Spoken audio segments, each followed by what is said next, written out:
the filmmaker Garine Torossian. Hope I got kind of close. Great. Who's been doing a really wonderful body of work in collage, filmmaking. We'll be seeing 5 of the films in 16 millimeter, and then moving into digital work of other sorts. We'll be seeing 2 digital pieces, but a variety of work over the past 25 years, who has yet to have a screening here in Los Angeles, so we're really delighted to host her here for the first time. And we will have a Q&A at the end of the screening, but just as for an introduction, please join me in welcoming Garine Torossian. Thank you. Thank you, Adam, so much for making this happen. And thank you for coming. And I'm really honored. And I hope if you have questions, we can discuss after. So enjoy. Have you had a chance to see a program of so many of your works in a row? Not for a long time, yeah. So I enjoyed it. I hope you guys did too. I don't know if any of you have any initial questions or thoughts, or all of a few, and then you can see if others, if you all come up with others. But please. Thank you so much for that remarkable program. Thank you. Thank you. So much of your work seems to be about diasporic identity and about what it means to translate that into a kind of visual form. And there was a notation here that the penultimate film was about the afterlife of Ottoman photography. So I was curious to hear you talk about what it means to inventory sort of diasporic memory or diasporic visuals. You know that Hrag Vartanian asked me to produce something in a very short time, and I was living in Armenia at the time, and I just didn't know what to make in Armenia because my feelings towards it are so different than they used to be when I lived outside of Armenia, and I really didn't have a clear idea of what I could make. And we had a book by Georges Perec called Inventory of the same title, basically. And I just love that idea of just being there and just commenting just on everything that I'm seeing, making an inventory of everything I'm seeing that day. And that's how I made the film. And I felt it was the truest kind of thing, and the thing I could do in a very, very short period of time. So I don't know if that made sense. I'm a bit nervous. Well, that addresses that film in particular. I think the rest of her question speaks to something which was really important. Perhaps you can discuss further, which is the desire to come up with a visual parallels in dealing with issues of diasporic identity. Mm-hmm. And do you feel that is in what ways do you feel that's an important part of your work, and what are the challenges in finding visual ways to discuss that? Well, a lot of the films that you saw tonight were done before I went to Armenia, so that issue was very much a big part of my identity. And Girl from Mush is about imagining the homeland, kind of place that is safe, and so I feel very different. I feel very different now. Kind of, I've been living in Armenia for a while, so I'm not a I'm a diasporan in the homeland. So I feel very isolated there as well. I feel very much an outsider. So if we talk about the past films, it's about how should I say it? It's about imagining a place, and it's both chaotic and beautiful at the same time. There's no coherent kind of image that kind of narrative that depicts that. So a lot of the films, I think, are collage because of that. And Parajanov's film Color of Pomegranates really spoke to me at that time, and I felt he really captured what I was imagining. That's why I made the film using images of him and kind of a homage to him. And for those of us who aren't as knowledgeable, I guess, as in some of the things for that one particular film, Girl from Moose. Could you talk a bit about, or just in a general sense, what is being discussed in the dialogue that is in Armenian? Is it parallel to what then comes up in English as well? Yeah, or it's is it parallel.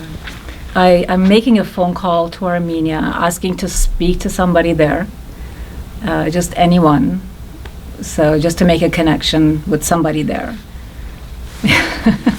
that's what. So I just say, hello, I'm calling from Canada. I want to speak to somebody to understand, to connect with someone, and I know that the people have gone through a lot of difficult. They've had a difficult past and so on. And I don't know. It's just that kind of thing. But. What were you using as your source imagery for that? Oh yeah. Well, at the time, Atom Egoyan was shooting Calendar, the movie Calendar, and he gave me some pictures of churches that he had photographed for that film. And I also had a book of Armenian art, and I took pictures from that. And there's video footage of me walking, and so there's that. And images of Parajanov by someone that I know from Toronto who took photographs, portraits of him. So those were it. Basically iconic, folkloric images, and the music was from a CD that I bought with compilation. And the title of the film comes from, there was a CD store in Toronto called L'Atelier Gregorian, which just closed recently after 40 years. And the woman there told me her favorite song was Girl from Moose, and I heard that song and I fell in love with the song, and I called the film that. Because a lot of my films are about being a woman and also about identity, so that really fit. So continuing from there to Drowning in Flames, I mean, one of the things I noticed in that film, because I mean, I think that's a pretty rigorous film, Drowning in Flames. But I mean, one of the sources is classical painting images of women, and what was the sort of a range of concerns you had as you developed that film? Well, that film came about after I saw the works of Mike and Doug Starn, twin brothers who worked in New York, and they had an exhibit at Leo Castelli, I think, and I really love their work because they work with film and collage images, and especially the kind of images that they have chosen. The one that the portrait of a young lady by Petros Christos spoke to me. Their treatment of the image, and also the Anne Frank image, and so it was a kind of a homage to them, the film. And I used some soundtrack, especially the screaming voice is Tilda Swinton from Lost of England, and that really kind of represented my angst at the time, and so just kind of a mix of things, but mainly the piece is about is using all their work, nothing else, basically just the Starns. Now, why is collage, at least through the films that we've seen tonight, I mean, not the last two, but yeah, why is collage the form for you that's worked in the way that you've put your films together? Yeah, it was never done like really a conscious choice. I just really loved working on celluloid, and I didn't, whenever I shot something, I really needed to manipulate that image. I think that's when I felt like I was bringing my emotions across by rearranging the image. So I think, yeah, that's why that happened. But right, I don't think I would do that now. I mean, I just feel like I'm at a different place, and I haven't made a film for a while. I feel like I'm more interested in stories now, and kind of just juxtaposing with the story. We'll see what I'll make, and then. But I do miss working on film a lot, because I really felt like I would just enter a different place when I was working on with celluloid and just with my hands, rather than just one hand on the computer. So, please, more questions from any of you on anything? any of the topics or themes we've looked at today? Anything yet? I mean, more recently you've done a couple of longer documentaries as well, and how does that, your approach in those, differ, or how have you moved into that? Well, I feel they're both like transition from one kind of genre to another. The Stone Time Touch, which I made in 2007, is still very much layered with a lot of images, but not done with film. And the one that I did recently, which I just finished recently, which was shot many, many years ago, was purely documentary style, shot in Beirut. So, yeah, I just feel like they're more transition to another, something else, which I haven't really entered yet, you know. But I would like to make a film in Yerevan, another film in Yerevan. So I just feel like it's new territory, and it's really interesting. So tell about the relationship with the band Sparkle Horse then, since we have the two pieces. So the way that happened was Mark Blinkis in 1996 saw my film Girl from Moosh on a compilation tape that he rented at a video store in Virginia. And he just called the person who was distributing the video, and then he got my number and he called me and he said he wants to do music videos. But music videos didn't come naturally, and so we ended up doing more experimental films together. I met him, and he also used my films as projection when he went on tour. And that was the relationship, and it was really an important relationship. He introduced me to his music, and the music was really amazing. At first, I wasn't really into it, but then it just sort of, it opened up, and I loved it. And he was really drawn to that. He felt like it spoke to him, and I feel like now I understood after a while why his music and the way I treat film kind of work well together. Well, do you want to take a stab at elaborating upon that? On what? On why do you think? Yeah. Oh yeah, because I think he uses a lot of texture and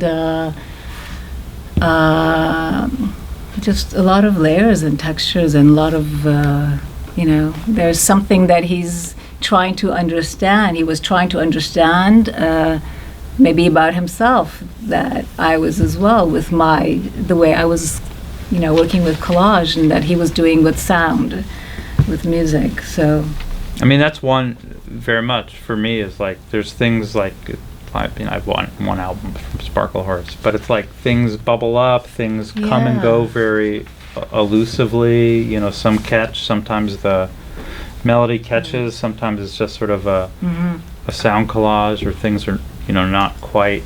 So like looking mixed, at my stuff is a bit. It's quite similar, right? Yeah. In that, so I'm glad he found it and saw it, and we worked together. Yeah, Mark. Your approach to collage has always really fascinated me, because usually with collage in almost any medium, in a way it depends on us having a response to, or even a recognition of the different elements, and then maybe constructing for us what they might mean in juxtaposition with each other. But I feel like you're more often you're like obscuring things rather than revealing really clear connections, like even visual or metaphorical connections. And so I'm always really like, Drowning in Flames, it's like an epic, really, like Adam said, kind of rigorous film, but it's really immersive and fascinating to watch, because a lot of the time I'm very aware of my active role as a viewer, trying to figure out a little bit what I'm looking at, not like in a puzzle sense, but more just in like I'm searching for some kind of clarity, some kind of meaning, but that transience and that elusiveness of the image is really, really powerful. And I'm wondering, like, as you're working on films, and even actually on the last piece we saw, which I'd love to hear about that piece, in a video or digital mode, there's a similar thing at work. This, like, actually a collage as a way of, in some ways, obscuring or kind of softening the clarity of things. Like how that balance is really hard to achieve, I imagine, because it's not just completely abstract, but it's also not completely clear. And you're really in this area, like, where meaning becomes kind of elusive. And it's very exciting, I think. Yeah, I guess it's I think it's like exactly how you're saying. You're more articulate in that in describing it. I think it's a kind of the thing in between these two that I guess I think I was drawn to. Yeah, so I think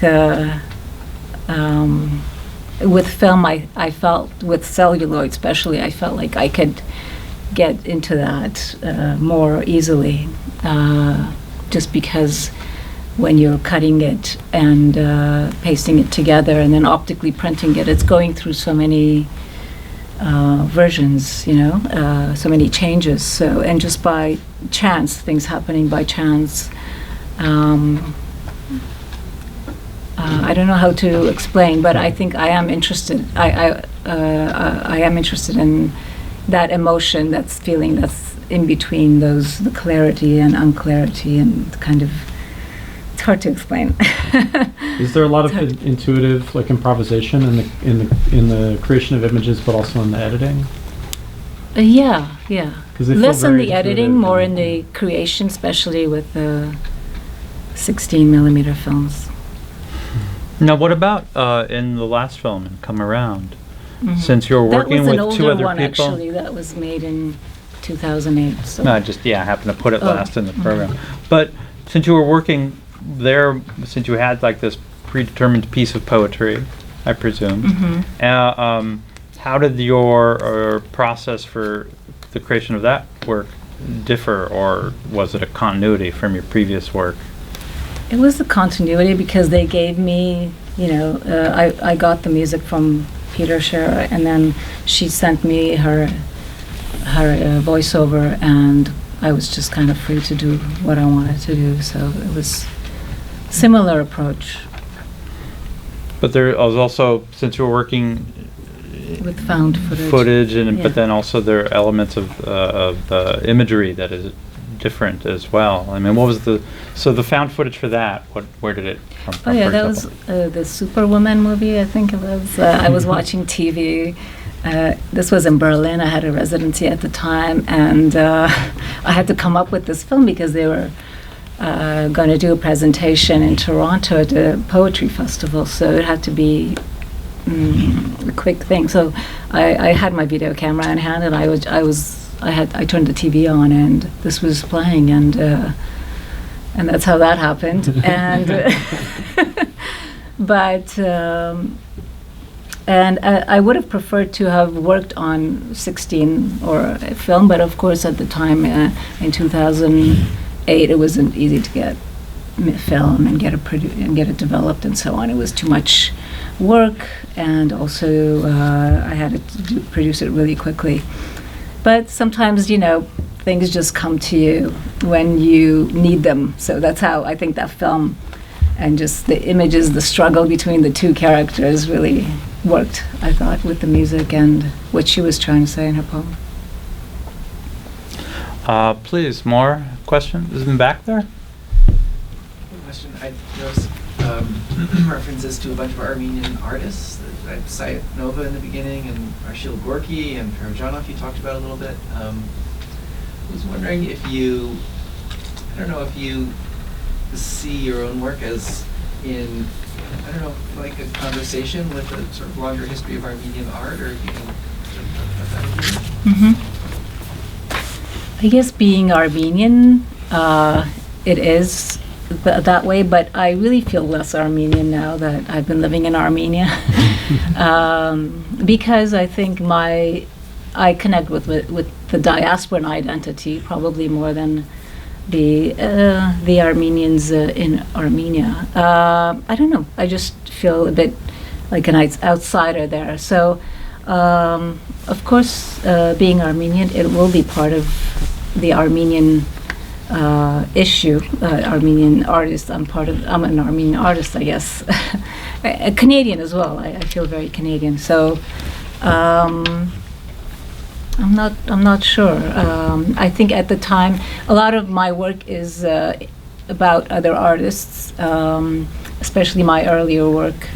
So there's Parajanov, the Starn brothers, the Quay brothers. I like their work a lot, and and people that I've actually had a kind of a relationship with, and I got to know personally as well. Here?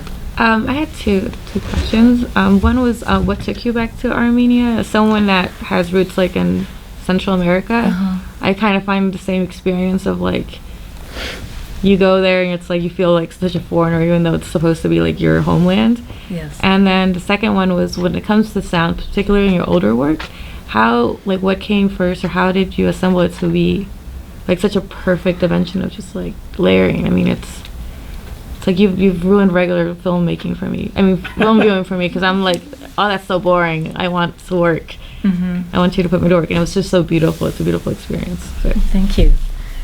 I guess they all kind of came together at the same time. Like from, I don't remember that well how the sound.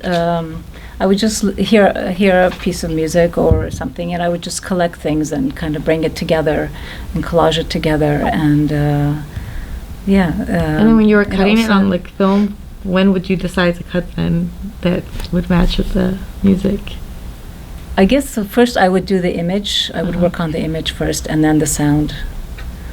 So I would have the whole picture, and then work with the sound. And going back to Armenia, it just happened. My husband is a writer, and he got a grant to write a novel there. So we went there, and then we just stayed longer than we thought we would stay. More questions or thoughts or feedback from anybody? Well, should we speak just briefly about the film that you did also that draws from the Brothers Quay? I mean, why them? What was that film, and what did you feel like your response to them could be? Well, I love. I got to know them. We're friends, and I got access to their world, their studio, and so on. And so I just love their world. Like the world that they created, the way they lived, and their passion for their work, and their kind of secretness. Like the secret kind of life they have in their studio. So everything about them is quite fascinating, and their work. And then I just got a bag full of their trims, and I worked with those with that. Is there anybody here, by the way, who's not familiar with the Brothers Quay? Because I guess we're doing a shorthand, but or is who is? They're based where? In Philadelphia? No, in London. London. Yeah. Okay, thank you. Yeah. But doing films with like really odd and dark animation and so forth. Yes. So